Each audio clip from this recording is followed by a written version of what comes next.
ಮನೆಯ ಮಗಳಿವಳು ನಮ್ಮ ಪುಣ್ಯವತಿ.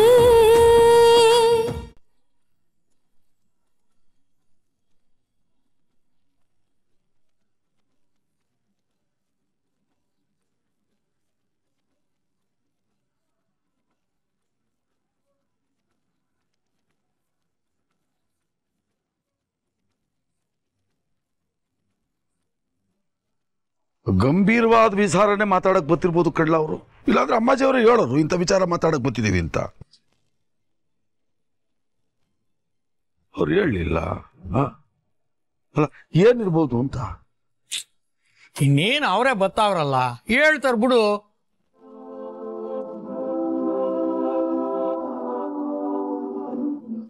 ಓ ಬಂದ್ರಪ್ಪ.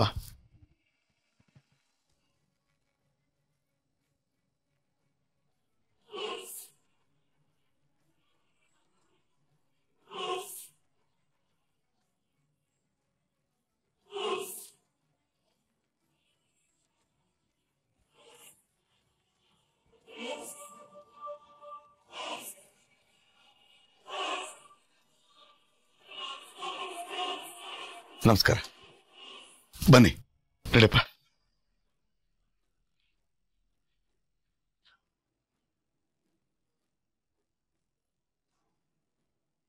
ಅತ್ತೆ, ನಂದನ್ ಯಾಕೋ ತುಂಬಾ ಸೀರಿಯಸ್ ಇದ್ದಾನೆ.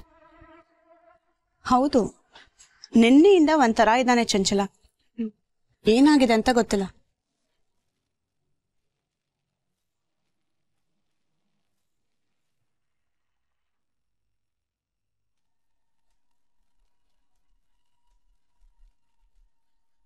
ಕೂತ್ಕೊಳ್ಳಿ ಕೂತ್ಕೊಳ್ಳಿ.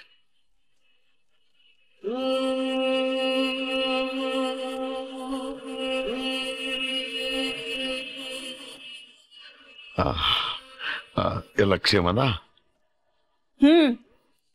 ನಮ್ ನಂದನೇನೋ ಮಾತಾಡ್ಬೇಕಂತೆ.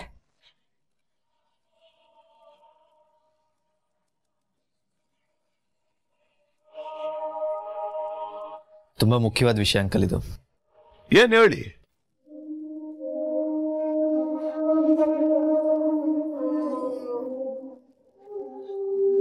ಅದು ಪದ್ಮಿನಿ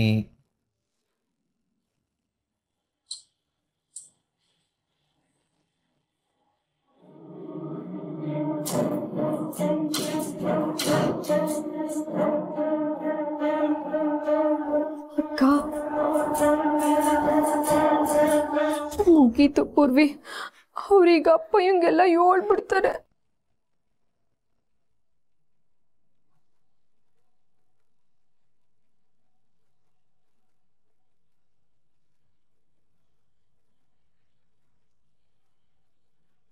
ಅಳಿಯಂದ್ರೆ ಏನೋ ಹೇಳ್ತಿದ್ರಿ, ಪದ್ಮಿನಿ ಎಲ್ಲಿ ಅಂತನಾ?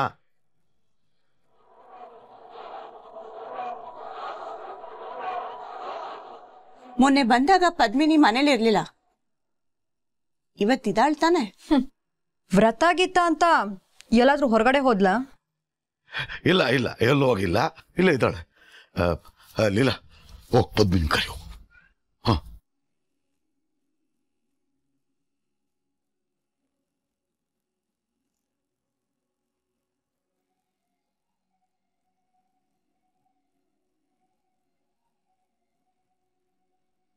ಪದ್ಮಿನಿ ಅವ್ರು ನಿನ್ನೇ ಕೇಳ್ತವ್ರೆ, ಬಿಡಿ ತಯಾರಾಗ್ ಬಾರವಾ.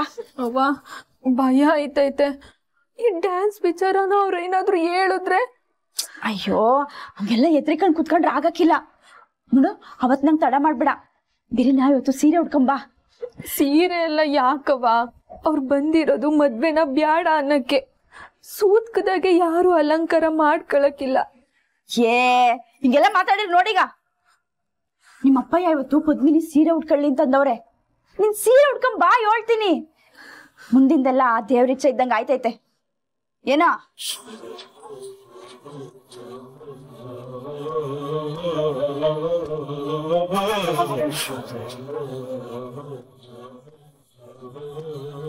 ಪದ್ದು, ಈ ಊರ್ವಸಿ ಅನ್ನೋ ಊರ್ಗೋಲಿರೋ ಕಂಟ ನಿನ್ ಜೀವನ ಬಿದ್ದೋಗಕ್ ಬಿಡಕ್ಕಿಲ್ಲ ಮಗ. ನೀನು ಧೈರ್ಯವಾಗಿ ರೆಡಿ ಆಗ್ಬಿಟ್ಬಾ. ತಕಳವಾ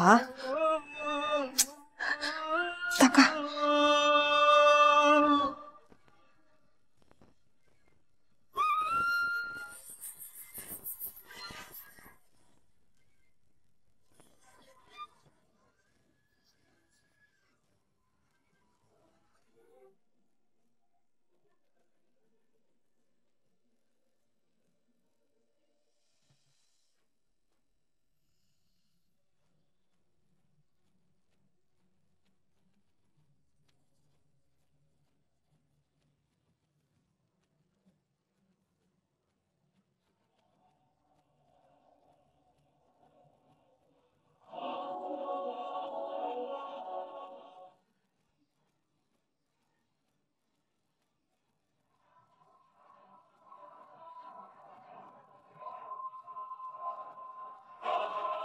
ನಾನು ಪದ್ಮಿನಿ ಜೊತೆ ಸ್ವಲ್ಪ ಮಾತಾಡಬೇಕು.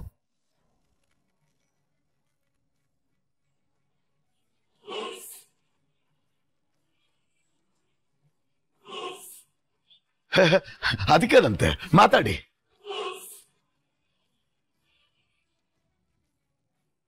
ಅದು ನನ್ನ ಪದ್ಮಿನಿ ಜೊತೆ ಸ್ವಲ್ಪ ಪರ್ಸನಲ್. ಮಾತಾಡಿವ್ರಂತೆ.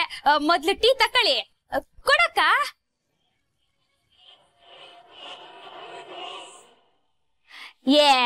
ಕೊಡಕ್ಕ?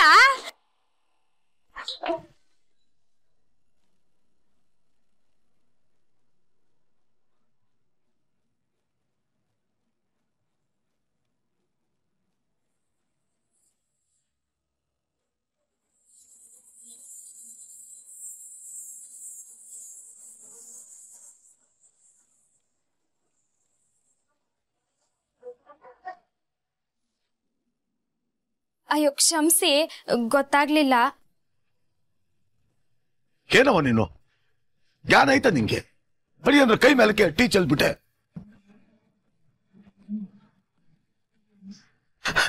ಕ್ಷಮಿಸಿ ಅಂದ್ರೆ ಪರವಾಗಿಲ್ಲ, ವಾಶ್ ಮಾಡ್ಕೊಳ್ತೀನಿ.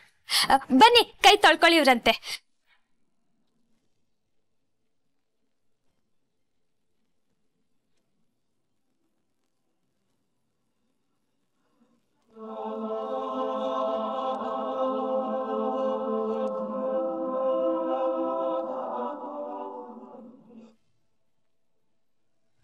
ಚಿಕ್ಕಪ್ಪ, ಅಮ್ಮಾಜಿ ಈ ಚಂಚಲನ ನಂದನನ್ ಜೊತೆ ಕಳಿಸ್ಬಾರ್ದಿತ್ತು ಚಿಕ್ಕಪ್ಪ. ಅವಳಿಗೆ ಈ ಪದ್ಮಿನಿ ಅಂದ್ರೆ ಇಷ್ಟ ಇಲ್ಲ. ಅವಳು ಏನಾದ್ರೂ ಒಂದ್ ಕಿರಿಕ್ ತೆಗಿತಾಳೆ ಅಂತ ನಂಗೆ ಡೌಟು. ಬರೀ ಡೌಟ್ ಅಲ್ವೋ, 100% ಕರೆಕ್ಟ್ ದನ ಚಿಕ್ಕಪ್ಪ. ಜನಾರ್ದನ. ಅದೇ ಚಂಚಲನ್ ಜೊತೆ ನಮ್ ಜಯನು ಹೋಗಿದ್ದಾಳೆ ಅಂದ್ರೆ ಬೆಂಕಿ ಜೊತೆ ಗಾಳಿ ಸೇರಿದ ಹಾಗೆ. ಅವಳಿಗೂ ಪದ್ಮಿನಿ ಅಂದ್ರೆ ಇಷ್ಟ ಇಲ್ಲ. ನೀನ್ ಚಿಕ್ಕಮ್ಮನ್ ತಡಿಬೇಕಿತ್ತು ತಾನೆ? ಚೆನ್ನಾಗಿ ಹೇಳ್ದೆ. ಬಿರುಗಾಳಿನ ಬೇಕಾದ್ರೆ ತಡೆದು ನಿಲ್ಲಿಸ್ಬಿಡ್ಬೋದು ಕಣಯ್ಯ. ಆದ್ರೆ ರೆಡಿಯಾಗಿ ಹೊರಟಿರೋ ಹೆಂಡತಿನ ತಡೆಯೋ ಧೈರ್ಯ ಯಾವ್ದಾರ ಗಂಡಂಗ್ ಇರುತ್ತೇನಯ್ಯ? ಹೌದೌದು.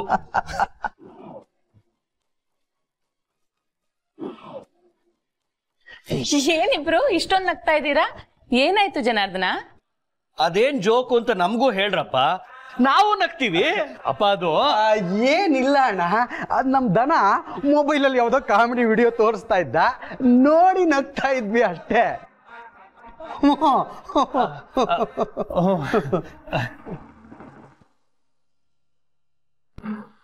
ನಾನು ಅಷ್ಟೆಲ್ಲ ಹೇಳಿದ್ಮ್ಯಾಕೋ ನಿಮಗ್ ನಿಮ್ದೇ ಹಠ ಅಲ್ವಾ? ನಿಮಗ್ ಕೈ ಮುಗಿತೀನಿ. ಅಪ್ಪ ಎಂತವ ಅಕ್ಕನ್ ಡ್ಯಾನ್ಸ್ ವಿಚಾರ ಮಾತ್ರ ಹೇಳ್ಬೇಡಿ. ನಿಮ್ಗೆ ಈ ಮದ್ವೆ ಇಷ್ಟ ಇಲ್ಲ ಅಂದ್ರೆ ಬೇರೆ ಏನಾರ ಕಾರಣ ಕೊಟ್ಟು ಈ ಮದ್ವೆನ ಮುರ್ಕೊಳ್ಳಿ. ಪಾಪ ಅಕ್ಕ ರಾತ್ರಿ ಎಲ್ಲ ಅಳ್ತಿದ್ಲು ಗೊತ್ತಾ? ನಿಮಗ್ ಸ್ವಲ್ಪನಾದ್ರೂ ಮನುಷ್ಯತ್ವ ಇದ್ರೆ ಹೊಸಿ ನನ್ ಮಾತನ್ ಕೇಳಿ.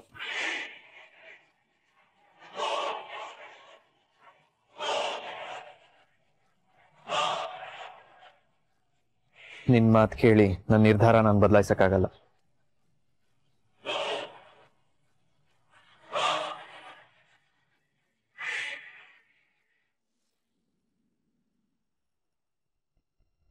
ನಾನು ಪದ್ಮಿನಿ ಮತ್ತು ಅವ್ರ ಮನೆಯವ್ರ ಬಗ್ಗೆ ಅಷ್ಟೊಂದೆಲ್ಲ ಹೇಳಿದ್ರು ಅಮ್ಮಾಜಿ ಮನೆಯವರು ಅದು ಹೆಂಗೆ ಇಲ್ಲಿ ಗಂಟ ಬಂದರು?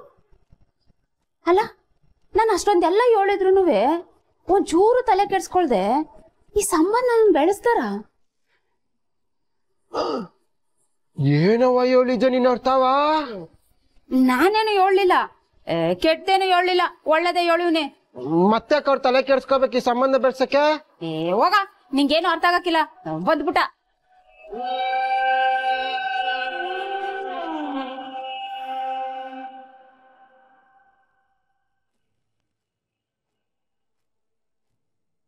ಅಡಿ ಅಂದ್ರೆ ನಮ್ಮ ಪದ್ಮಿನಿ ಹತ್ರ ಏನೋ ಮಾತಾಡ್ಬೇಕು ಅಂತಿದ್ರೆ ಮಾತಾಡಿ. ಇಲ್ಲೆಲ್ಲರ ಮುಂದೆ ಅಲ್ಲ ಅಂಕಲ್, ಪ್ರೈವೇಟ್ ಆಗಿ.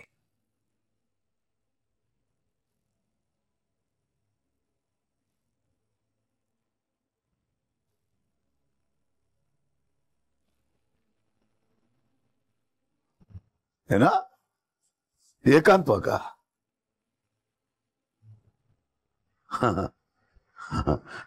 ಮದುವೆಗಿಂತ ಮುಂಚೆ ನಮ್ಮ ಮನೆಗೆ ಗಂಡು ಹೆಣ್ಣು ಏಕಾಂತವಾಗಿ ಮಾತಾಡಕ್ ಹಾಕಿಲ್ಲ ಬಿಡಿ. ಅದ್ ನಮ್ಮ ಪದ್ಧತಿಗೆ ಇಲ್ಲ. ನಮ್ಮ ಮನೆಗೆ ಮುಚ್ಚು ಮರಿ ಅನ್ನೋದು ಏನಿಲ್ಲ. ನನ್ನ ಮಕ್ಕಳು ಎಲ್ಲದಂತ ಹೇಳ್ಕೊಳ್ತವೆ.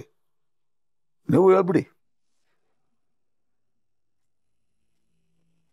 ಚಂಚಲ, ಮದ್ವೆ ಫಿಕ್ಸ್ ಆಗಿರೋ ಹುಡುಗ ಹುಡುಗಿ ಪರ್ಸನಲ್ ಆಗಿ ಮಾತಾಡೋದಿಕ್ಕೆ ಇವ್ರ ಪರ್ಮಿಷನ್ ಬೇಕಾ? ಅಮ್ಮಾಜಿ ಅಂತವರು ಎಲ್ಲ ಕಡೆ ಇರ್ತಾರೆ ಅನ್ನೋದಕ್ಕೆ ಇದೇ ಸಾಕ್ಷಿ. ಭುಜಂಗ, ನೀವು ಸುಮ್ಕಿಲ್ಲ, ನೀವು ಹೋಗಿ ಮಾತಾಡ್ಕೊಂಬನ್ನಿ.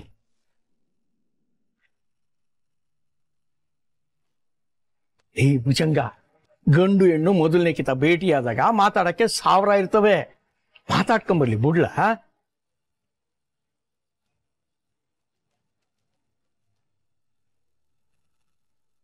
ಹೋಗಿ ಮಾತಾಡ್ಕೊಳ್ಳಿ.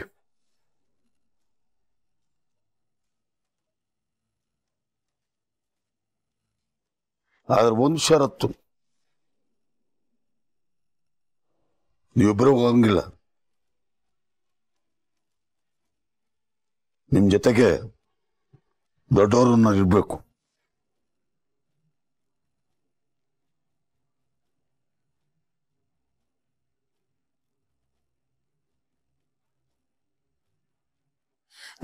ಆಯ್ತಾಯ್ತು, ನಾನು ಇವ್ರ ಜೊತೆಯಾಗಿ ಹೋಯ್ತೀನಿ. ನೀನೇನು ಯೋಚನೆ ಮಾಡ್ಬೇಡ ಅಣ್ಣಯ್ಯ. ಪದ್ದು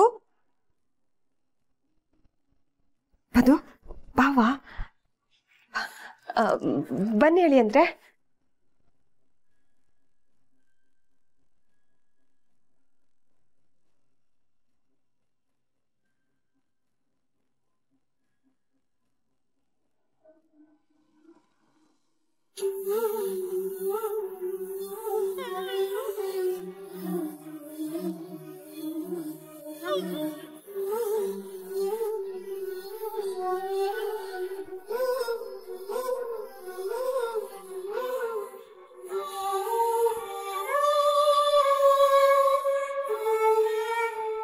ನೋಡಿ, ನಮ್ಮ ಮನೆಯ 7 ಅಂತ ಬಂದಿದ್ದೀನಿ ಅಷ್ಟೇ ನಾನು.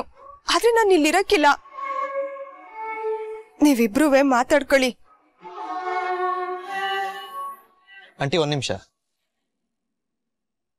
ನಿಮ್ಮನ್ನೇನೋ ಕೇಳಬೇಕಿತ್ತು.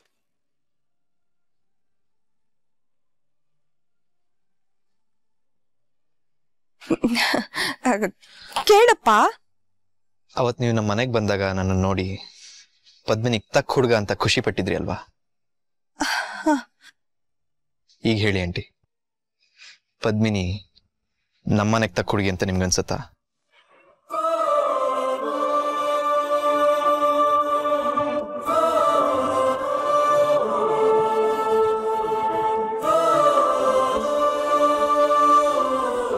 ಖಂಡಿತವಾಗ್ಲೂ ಅನ್ನಿಸ್ತೈತೆ. ಇವಳ ಮನೆயின் ಮಗಳು ಅನ್ನೋ ಪ್ರೀತಿಗೆ ಹೇಳ್ತಿಲ್ಲ. ಇವಳು ಏನು ಅಂತ ಗೊತ್ತಿರೋದ್ರಿಂದ ಹೇಳ್ತೀವ್ನಿ. ಇವಳು ನಿಮ್ ಮನೆಗೆ ತಕ್ಕನದ್ ಸೊಸೆ.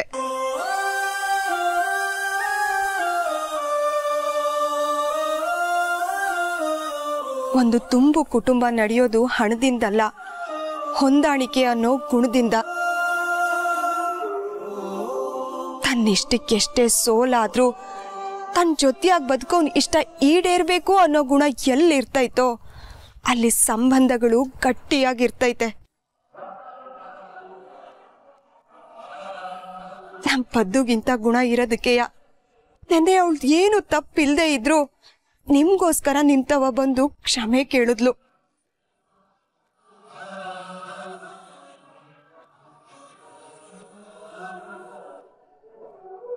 ಇವಳು ಮಾಡಿದ್ವಂದು ಡ್ಯಾನ್ಸು, ಹೇಳಿದ್ವಂದು ಸುಳ್ಳಿನಿಂದ ಇವಳನ್ನ ಅಳಿಬೇಡಪ್ಪ.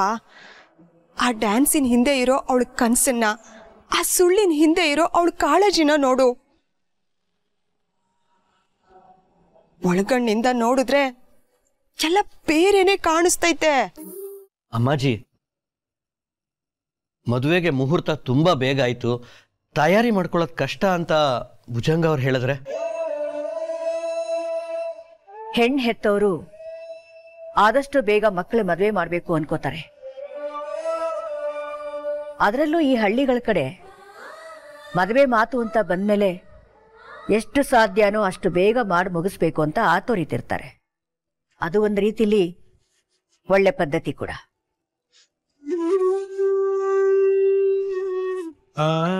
ನಮಗೆ ಹುಡುಗಿ ಒಪ್ಪಿಗೆನೋ ಇಲ್ವೋ ಅಂತ ಹೇಳೋದಕ್ಕೆ ಒಂದು ದಿನ ತಡ ಮಾಡಿದಕ್ಕೆ ತುಂಬಾ ಚಡ್ಪಡಿಸ್ಬಿಟ್ರು ಭುಜಂಗ ಅವರು. ಇನ್ನು ಮದುವೆ ಮುಹೂರ್ತ ಬೇಗ ಆಯ್ತು ಅನ್ನೋ ಕಾರಣಕ್ಕೆ ಅವರೇನೋ ತಕರಾರು ತೆಗೆಯೋದಿಲ್ಲ ಅನ್ನೋದು ನನ್ನ ನಂಬಿಕೆ. ಅವ್ರು ಒಪ್ಪಿದ್ರೆ ಅದಕ್ಕಿಂತ ಖುಷಿ ಏನೂ ಇಲ್ಲ ಬಿಡಿ ಅಮ್ಮಾಜಿ.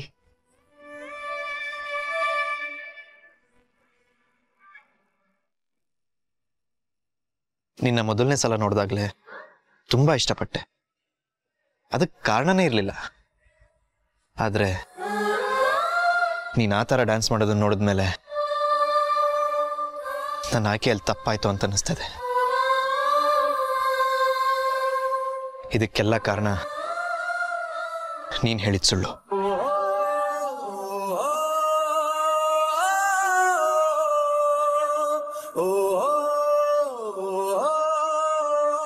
ಒಬ್ರು ಹೇಳ್ತಾರೆ ಸುಳ್ಳು ಹಿಂದೆ ಇರೋ ಒಳ್ಳೆ ಉದ್ದೇಶ ನೋಡು ಅಂತ, ಇನ್ನೊಬ್ರು ಹೇಳ್ತಾರೆ ಆ ಸುಳ್ಳು ಹಿಂದೆ ಇರೋ ಕಾಳಜಿನ ಅರ್ಥ ಮಾಡ್ಕೊ ಅಂತ. ಏನೇ ಆದ್ರೂ ಒಂದ್ಸಲ ಸುಳ್ಳು ಹೇಳಿದ್ಮೇಲೆ ಪದೇ ಪದೇ ಸುಳ್ಳು ಹೇಳ್ತಾನೆ ಇರ್ಬೇಕಲ್ವಾ? ಒಂದು ಹೊಂಡ ಮುಚ್ಚಕ್ಕೆ ಇನ್ನೊಂದು ಹೊಂಡ ತೋಡ್ತಾನೆ ಹೋಗೋ ಹಾಗೆ.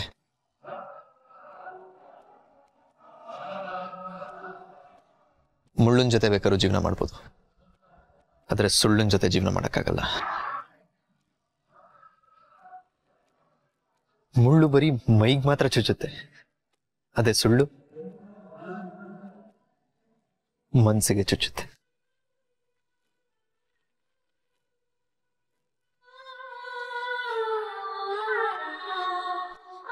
ನನ್ ಮನ್ಸ್ಗೂ ಚುಚ್ತಾ ಇದೆ. ಅಕ್ಕೆಯ ನಿಮ್ಗೆ ಫೋನ್ ಮಾಡಿ ಸತ್ಯ ಹೇಳುವ ಅಂತ ಕರೆದಿದ್ದು. ನನ್ ಮನ್ಸಲ್ಲಿರೋದೆಲ್ಲ ನಿನ್ನೆನೆ ಹೇಳಿವ್ನಿ. ಇನ್ನ ನಿಮ್ ಉತ್ತರಕ್ಕಾಗಿ ಕಾಯ್ತಾ ಇದ್ದೀನಿ. ನಿನ್ನ ನಮ್ಮ ಮನೇಲಿ ಎಲ್ಲರೂ ಒಪ್ಕೊಂಡಿದ್ದಾರೆ. ಅಜ್ಜಿ ಅಂತೂ ತುಂಬಾನೇ ನಂಬಿದ್ದಾರೆ. ನಿನ್ನ ಮನೆಗೆ ಬರ್ದಿದ್ರು ನಮ್ಮ ಮನೆಯವರಲ್ಲಿ ಒಬ್ಳಾಗ್ಬಿಟ್ಟಿದ್ಯಾ. ಆದ್ರೆ ನಿಮ್ಮಪ್ಪ ಅಮ್ಮನ ಹತ್ರನೇ ಸುಳ್ಳು ಹೇಳಿ ಅವ್ರ ನಂಬಿಕೆಗೆ ಮೋಸ ಮಾಡಿರೋ ನೀನು ನಮ್ಮನೆಯವ್ರ ನಂಬಿಕೆಗೆ ಅರ್ಹಳ ಅನ್ನೋದು ನನ್ನ ಪ್ರಶ್ನೆ.